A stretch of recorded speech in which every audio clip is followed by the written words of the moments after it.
Tonight, 7:15, September 22nd, 1955. We add another sentence to the long history of London.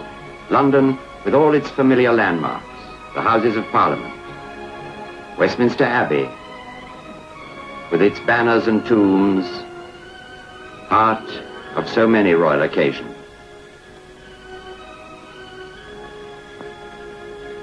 The Tower, with its dungeons and jewels, the battle-scarred Temple, the quiet of Lincoln's Inn,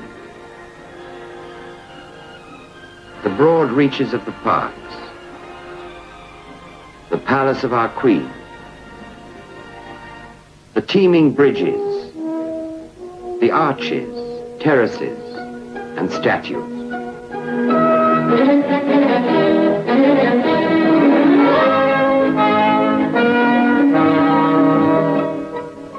A 1,000 years ago it was here, a tiny village on the river whose brimming curves today reflect the majesty of one of the most mighty and venerable cities of the world.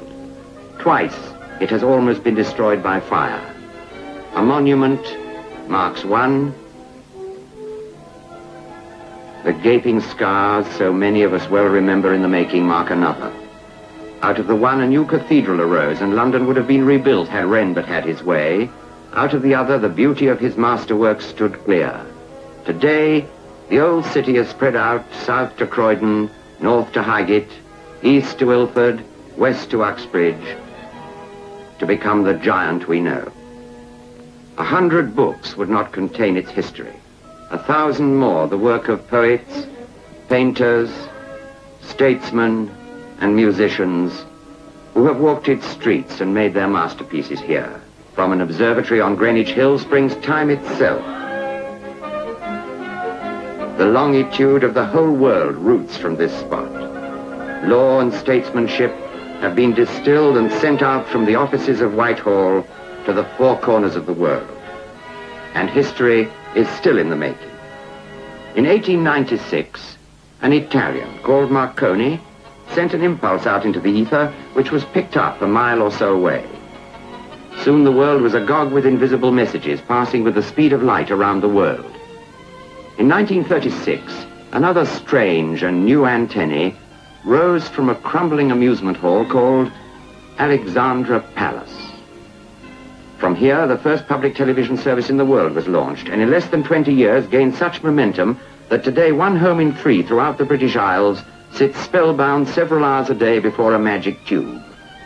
On the 30th of July last year, after much argument, a challenger was admitted to the lists to question this 20-year monopoly. The Independent Television Act was passed by both Houses of Parliament. There shall be an authority, it said, whose function shall be to provide television broadcasting services additional to those of the British Broadcasting Corporation and of high quality, both as to transmission and as to the matter transmitted. Another paragraph was added to the history of British television. In January this year, the contractors charged with the execution of this new Elizabethan enterprise had nothing more than paper letterheads and hope.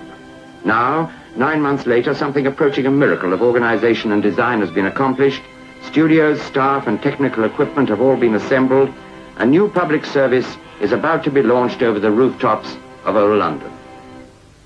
It is our desire and hope in these last dwindling minutes before we pass into the exacting domain of public life, that in the years to come, we may preserve one of the proudest boasts of England, the rights of free speech, fair play, our own particular brand of decency and tolerance, our own particular brand of humor and common sense.